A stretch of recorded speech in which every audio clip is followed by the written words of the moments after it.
معاذ اللہ رب العالمین۔ بالکل پوری ذمہ داری کے ساتھ یہ بات کہہ رہا ہوں، جو بالکل سچا شہدائی اعلیٰ حضرت کا ہوگا، قیامت تک وہ کبھی مدار پاک کی گستاخی نہیں کرے گا۔ یہ غلط ذہن بنا رکھا ہے۔ اگر کسی کو شک ہو تو یہ اعلیٰ حضرت کی بارگاہ سے ہی غلام آیا ہے۔ آ جاؤ میدان میں، اس سینے کو چاک کر کے دیکھ لو، اگر مدار پاک کی محبت نہ ہو تو گستاخ کہہ دینا۔ ہم تو وہ اس خانقاہ کے ماننے والے ہیں کہ جس نے ساری خانقاہوں کو بچایا، ولیوں کو نبیوں کو مردہ کہا جا رہا تھا، تب میرے امام کہتے ہیں تو زندہ ہے واللہ، تو زندہ ہے واللہ، میری چشم عالم سے شرک و کفر کے فتوے لگائے جا رہے تھے، کون میدان میں آیا؟ میرے امام آتے ہیں۔ ہے کوئی ٹکر لینے والا؟ مدار پاک کی بہت بڑی عظمت ہے، مدار پاک کا بہت بڑا مرتبہ ہے، مدار پاک کی یہ شان ہے کہ آپ بہت دیر تک اپنی سانس کو روک لیا کرتے تھے۔ آج لوگ زندہ شاہ مدار کیوں کہتے ہیں؟ اسی بات پہ کہتے ہیں جو میں بتانے جا رہا ہوں۔ جب مدار پاک نے ایک وقت اپنی سانس کو روک لیا، کافی ٹائم ہو گیا، لوگوں نے سوچا کہ حضور لگتا ہے رخصت کر گئے دنیا سے، غسل کفن دفن کی تیاری کرنے لگے۔ مدار پاک کو جب قبر انور میں لٹالا گیا، مدار پاک نے اپنی آنکھوں کو کھول دیا۔ بولو سبحان اللہ۔ مدار پاک نے اپنی آنکھوں کو کھول دیا۔ مریدوں نے سوچا کہ حضور کو نکال لیا جائے، مدار پاک نے کہا نکال دیا ہے تو بند ہی کر دو۔ اسی بنا پر حضور زندہ شاہ مدار کہا جاتا ہے، کیونکہ آپ زندہ ہی اپنی قبر انور میں لیٹ گئے تھے۔ یہ مدار پاک کی شان ہے۔ مدار پاک تو بہت بڑی بات ہے۔ مدار پاک کے ایک مرید ہیں جنہوں کا غالباً 12 سال تک جنازہ چلتا رہا، اس جنازے نے بھی دین کی تبلیغ کی تھی۔ ہم تو ان ولیوں کے ماننے والے ہیں کہ جن کے جنازے بھی دین کی تبلیغ کر رہے ہیں۔ تو میرے پیارو، اللہ والوں سے محبت رکھیں، جو اللہ والوں کو برا کہتے ہیں، اللہ والوں کو گالیاں دیتے ہیں، ان سے دور رہیں، کیونکہ یہ دین کے غدار ہیں، ان کو دین سے کوئی مطلب نہیں ہے۔ کہتے ہیں کہ فاتحہ دلواتے ہو، یہ شرک و بدعت ہے۔ ایک بات بتا دوں، جس کھانے پر بسم اللہ پڑھی جائے وہ کھانا شیطان کے لیے حرام ہو جایا کرتا ہے نا۔ جس پر قرآن پاک پڑھا جائے وہ کھانا شیطان کے لیے حلال ہو جایا کرتا ہے۔ اب جو فاتحہ کا نہ کھائے خود سمجھ لینا کہ کس طویلے سے تعلق رکھ رہا ہے۔ کہتے ہیں فاتحہ والا نہیں گاتے، اما شیطان پر وہ حلال ہو چکا ہے تو تو کیسے کھائے گا، کیونکہ تو اسی کا چیلا ہے نا۔ تو گھبرانے کی کوئی ضرورت نہیں، ہمارے پاس اللہ والوں کے دامن ہیں، ہمارے عقیدوں کو اللہ والے بچانے والے ہیں۔ اپنے دامن کو اللہ والوں کے دامن سے وابستہ کر لے، حضور غوث اعظم کے دامن کو مضبوطی کے ساتھ پکڑ لیں، مدار پاک کے دامن کو مضبوطی کے ساتھ پکڑے رہے، حضور غوث اعظم کا دامن نہیں چھوڑیں گے۔ نعرہ لگاؤ، منع نہیں کر رہا ہوں لیکن وضاحت کر دے رہا ہوں، کرتے کا دامن نہیں ہے جو کہہ رہے ہو نہیں چھوڑیں گے۔ اگر دیکھا جائے تو دامن ہے ہی نہیں، جھوٹ نعرہ ہے، نہیں چھوڑیں گے۔ ہمارے تمہارے اعتبار سے، دین کے اعتبار سے دیکھا جائے تو اصل نعرہ یہ ہے کہ مدار پاک کا دامن نہیں چھوڑیں گے، یا غوث اعظم کا دامن نہیں چھوڑیں گے۔ ان کے دامن کو پکڑنے کا مقصد یہ ہے کہ انہوں نے جس طریقے سے زندگی گزارنے کا طریقہ بتایا اس طریقے کو اپنا لو۔ حضور غوث اعظم نے 40 سال عشاء کے وضو سے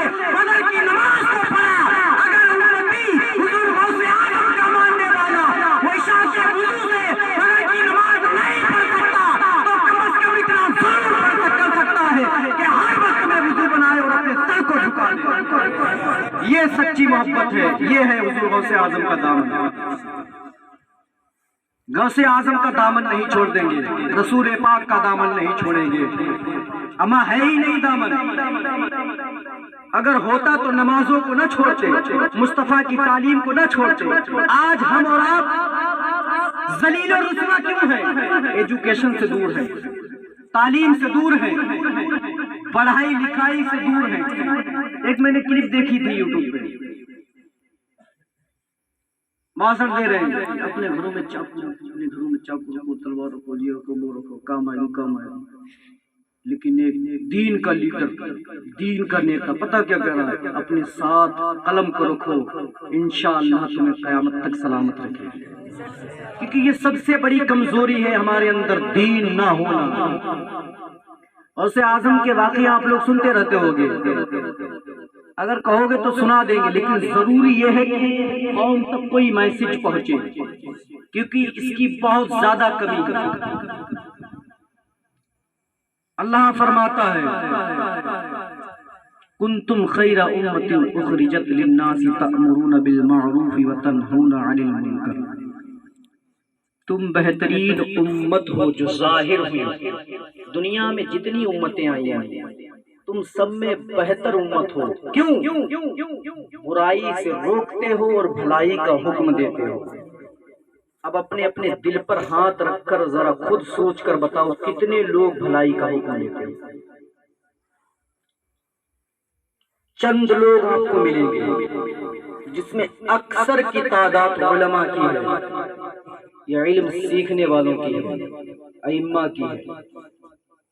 اگر مسجد میں امام تقریر کر دے کہ فلاں کام نہیں کرنا ہے اور ڈی جے نہیں کرنا ہے، آج حرام کاریوں کو چھوڑنا ہے، تو سب سے پہلے ہماری زبان پر اگر کوئی جملہ آتا ہے تو وہ یہی آتا ہے کہ امام سب سے بڑا خراباتی، اس کا حساب پورا چلتے ہوئے۔ سب سے پہلے میرے پیاروں، دین کی خاطر آئے ہو، دین پر ہی عمل کرنے کے لیے آئے ہو، اور دین کو ہی خرافات کہہ رہے ہو۔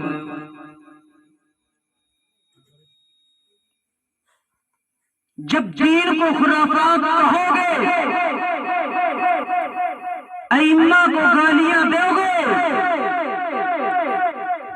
جب لوگ یہ دیکھیں گے کہ ایک عالم دین کو یا ایک امام کو گالی دی جا رہی ہے، ذرا میرے پیاروں غور کر کے بتاؤ کون اپنے بچوں کو علم دین سکھائے گا؟ کوئی نہیں سکھائے گا، کیونکہ ہر کوئی کہے گا کہ آج اس نے گالی دی جا رہی، کل میرے بیٹے کو گالی دی جائے گی، کیونکہ کل میرا بیٹا عالم بن جائے گا۔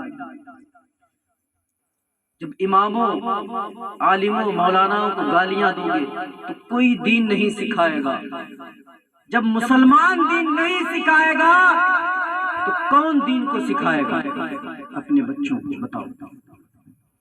ایجوکیشن کو پکڑو، مصطفیٰ کی تعلیم کو پکڑو، سب سے اصل چیز علم ہے۔ اگر علم سیکھے بغیر عبادت کرو گے، امام شیخ سعدی رحمۃ اللہ علیہ فرماتے ہیں گلستہ کی کتاب کہ جاہل عبادت گزار کو جب شیطان دیکھتا ہے نا تو وہ ہنستا ہے، وہ ہنستا ہے، کہتا بہت بڑا متقی آیا، دیکھو تو سجدہ کر رہا ہے، کتنا بڑا نمازی ہے۔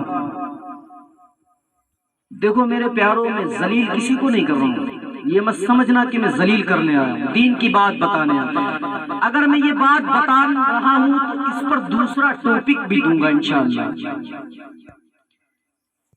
تو شیطان ہنستا کتنا بڑا متقی آیا میرے سامنے ٹکے گا، پھر شیطان بس بسا ڈالتا ہے تو بہت بڑا متقی ہو گیا، تو اس سے بڑا کوئی نمازی نہیں۔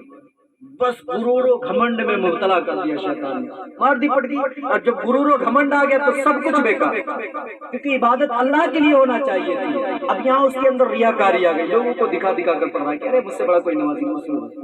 اور یہی اگر انسان علم دین سیکھ کر عبادت کرے گا اللہ کی تو اسے یہ پتا ہوگا کہ یہ شیطانی وسوسے ہیں، شیطان ہمارے دماغ میں ڈال رہا ہے کہ تو بہت بڑا مقصد ہے، کیونکہ اس نے سب کچھ پڑھ رکھا ہوگا کہ اتنے اتنے بڑے اللہ والے گزرے، جب انہوں نے کبھی اپنے بارے میں یہ نہیں سوچا کہ میں بہت بڑا بن گیا ہوں، میں کس قید کے لیے۔ تو اس کا جو میں نے کہا ٹاپک دوں گا دوسرا ٹاپک یہ ہے کہ علم دین سیکھ کے عبادت کرو، عبادت کرو اور ساتھ ساتھ علم دین بھی سیکھتے رہو۔ ایک صحابی نبی کی بارگاہ میں آتے ہیں کہ یا رسول اللہ سب سے بہتر کام بتا دیں، تو نبی پاک نے فرمایا کہ علم دین حاصل، نبی پاک نے فرمایا علم دین حاصل کرو۔ اگر اس سے اچھا بھی کوئی کام ہوتا تو ضرور وہ نبی پاک بتا دیتے، تو اس سے ظاہر ہو گیا خیرکم من تعلم القرآن وعلمہ، تم میں سب سے بہتر وہ ہے جو قرآن سیکھے اور دوسروں کو سکھائے، سب سے بہتر وہ ہے۔ تو علم دین کو اپنے بچوں کو سکھاؤ، اگر ہم نے نہیں سیکھ پایا کوئی بات نہیں، ہم اپنے بچوں کو علم دین سکھائیں، انشاءاللہ وہ ہماری رہنمائی فرمائے گا۔ اگر ہمارے اندر کوئی کمی دیکھے گا تو وہ ہمیں بتائے گا کہ ابا حضور ایسے نہیں، ایسے نماز پڑھو، ایسے نہیں، ایسے کیا جاتا ہے۔ جب ہم خود ہی علم دین نہیں سیکھے ہوئے ہیں اور اپنے بچوں کو بھی نہیں سکھائیں گے تو پھر ایک ڈبہ ہے بند رہے گا تو وہ بند ہی رہ جائے گا۔ تو اللہ نے جب حکم دے دیا کہ تم سب سے بہترین، فرمایا کہ سب سے بہترین امت ہو، بھلائی برائی سے روکتے ہو، بھلائی کا حکم دیتے ہو، تو کیوں نہ اسی پر آیا جائے، لوگوں کو برائی سے روکے اور بھلائی کا حکم دے، لوگوں سے محبت سے کہیں کہ بھائی جھوٹ نہ بولا کرو، اپنے فیس بک یا واٹس ایپ یا انسٹاگرام پہ کوئی اسٹوری ایسی نہ لگائیں جس میں میوزک یا سانگ وغیرہ ہو، کیونکہ یہ بھی ایک بہت بڑا گناہ ہے، بہت بڑا گناہ، بتا دوں بہت بڑا گناہ۔ کتنا بڑا گناہ؟ اپنے گھر پہ جا کر اپنے گیس چولہے سے تھوڑا سا تیل گرم کرنا اور اس کو اپنے کان میں ڈالنا، بتاؤ کوئی ڈال پائے گا؟ نہیں ڈال پائے گا۔ تیل گرم کر کے اور اپنے کان میں کوئی نہیں ڈال سکتا۔ دنیاوی آگ سے تیل گرم کیا ہوا جب اپنے کان میں نہیں ڈال سکتے تو جہنم کا پگھلایا ہوا شیشہ کیسے برداشت کرو گے؟ جو لوگ گانے سنتے ہیں نا، جہنم کا پگھلایا ہوا شیشہ ان کے کانوں میں ڈالا جائے گا۔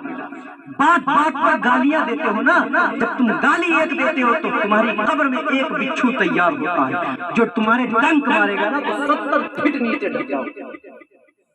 یہ تمہارا حال ہوگا۔ میرے پیارو باز آ جاؤ، باز آ جاؤ۔ کب تک سمجھایا جائے؟ کچھ خود بھی سمجھنے کی کوشش کرو۔ اگر ہر انسان اپنے گھر کی اصلاح کر لے تو دنیا میں کسی کی اصلاح کی ضرورت نہیں ہے۔ ہر انسان اپنے اپنے گھر کی اصلاح کرے، اپنے گریبان میں جھانکے کہ ہم کتنا دین کا کام کر رہے ہیں، ہم کتنا دین پر چل رہے ہیں۔ اللہ والوں نے تو پوری پوری زندگی کو دین پر گزار دیا ہے۔ میرے پیارو، یہ دین ہم تک آج پہنچا ہے، بہت ہی محنت و مشقت سے پہنچا ہے۔ اس دین کی خاطر امام حسین نے کربلا کی سرزمین پر اپنے گھر کو لٹا دیا، اپنے 72 جانسار شہیدوں کو قربان کر دیا۔ میرے پیارو، اسی دین کی خاطر مصطفیٰ نے اپنے پیٹ پر پتھر باندھے ہیں، اسی دین کی خاطر مصطفیٰ نے اپنے صحابیوں کے پیٹ پر پتھر بندھوائے ہیں۔ میرے پیارو، ہمارے مصطفیٰ ہماری خاطر، ہم گناہگاروں کی خاطر رو رہے ہیں۔ مصطفیٰ رات ساری رات آنکھیں اشکبار ہو جایا کرتی ہیں۔ میرے پیارو، جب ہمارے آقا ہم گناہگاروں کے لیے رو رہے ہیں تو گناہگار کو بھی چاہیے کہ ایک آنسو اپنے مصطفیٰ کے لیے بہا دے اور عرض کر دے، یا رسول اللہ میں خطا کار ہوں، میں گناہگار ہوں، یا رسول اللہ ہمارے حال زار پر رحم فرمائے، یا رسول اللہ میں گناہگار ہوں، ہمارے حالوں پر رحم فرما دے۔ تو یقیناً ہمارے آقا ہم گناہگاروں پر رحم فرمائیں گے۔ میرے پیارو، مصطفیٰ کا حال کیا ہوا کرتا تھا. ایک مرتبہ مصطفیٰ کریم صلی اللہ علیہ وسلم ایک بیابان جنگل میں جاتے ہیں, ایک پہاڑی کی غار میں اپنے سر کو جھکا لیتے ہیں اور رب کی بارگاہ میں عرض گزار ہو جاتے ہیں, اے رب تبارک و تعالیٰ, اے میرے مالک میری امت گنہگار ہے, اے میرے مالک میری امت گنہگار ہے, میری امت کو بخش دے, میری امت کے گناہوں کو بخش دے. تمام صحابی پریشان ہو گئے. حضرت فاطمہ پریشان ہو جایا کرتی ہے, حسنین کریمین پریشان ہو جایا کرتے ہیں. آج میرے نانا جان کہاں چلے گئے ہیں, آج مدینے میں سناٹا چھایا ہوا ہے, آج مصطفیٰ کہاں چلے گئے ہیں. تمام صحابی چاروں طرف دیکھ رہے ہیں. صحابی بیابان جنگل میں آ جایا کرتے ہیں اور کیا دیکھتے ہیں, ایک بکری چرا رہا تھا, اس سے پوچھتے ہیں کیا تم نے میرے نبی کو دیکھا ہے, کیا تم نے کالی کملی والے کو دیکھا ہے. وہ انسان کہتا ہے کہ میں نے کسی کو نہیں دیکھا ہے, لیکن اس پہاڑی میں ایک انسان موجود ہے جو اتنی زور زور سے رو رہا ہے, اس کی رونے کی آواز نے ہماری جانوروں نے چرنا چھوڑ دیا ہے, ہمارے جانوروں نے چرنا چھوڑ دیا ہے, چڑیوں نے چہچہانا بھول دیا ہے, تمام زمین ساکن ہو گئی, اس قدر وہ رو رہا ہے. میرے پیارو, مصطفیٰ ہمارے رو رہے ہیں. تمام صحابہ سمجھ گئے کیوں نہ ہمارے آقا ہوں, کیوں نہ مصطفیٰ ہمارے رو رہے ہوں. غار میں جا کر دیکھا مصطفیٰ رو رہے ہیں, مصطفیٰ اپنے سر کو جھکائے ہوئے ہیں, مصطفیٰ کی آنکھیں اشکبار ہیں, رب کی بارگاہ میں عرض کر رہے ہیں, رب میری امت کو گنہگار ہے, میری امت کو بخش دے. کس کے لیے رو رہے ہیں؟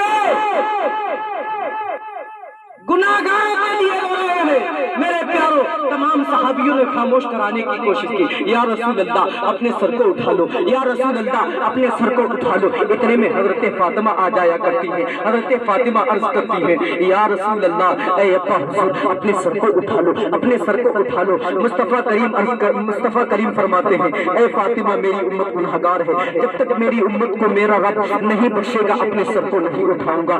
مصطفیٰ کریم سے عرض گزار ہوتی ہے. حضرت فاطمہ کہتی ہے, اے ابا حضور اپنے سر کو اٹھا لو. اگر آپ کی امت گنہگار ہے, آپ کی امت کو نہ بخشا گیا تو قیامت کے دن حسنین کریمین کا کرسا خون میں جو صلح ہوا ہے اس کو میں رب کی بارگاہ میں دے دوں گی. اے یا رب تبارک و تعالیٰ, اے مالک و مولا, مجھے اس خون کا واسطہ, میری امت گنہگار ہے, میرے ابا کی امت گنہگار ہے, میری گنہگار امت کو بخش دے. تو مصطفیٰ کریم فرمائیں گے, اے فاطمہ تب بھی میری امت کو نہ بخشا گیا, تب میں کیا کروں گا. مصطفیٰ کریم کی شہزادی نے عرض کیا, یا رسول اللہ, تب بھی اگر تم تبارک و تعالیٰ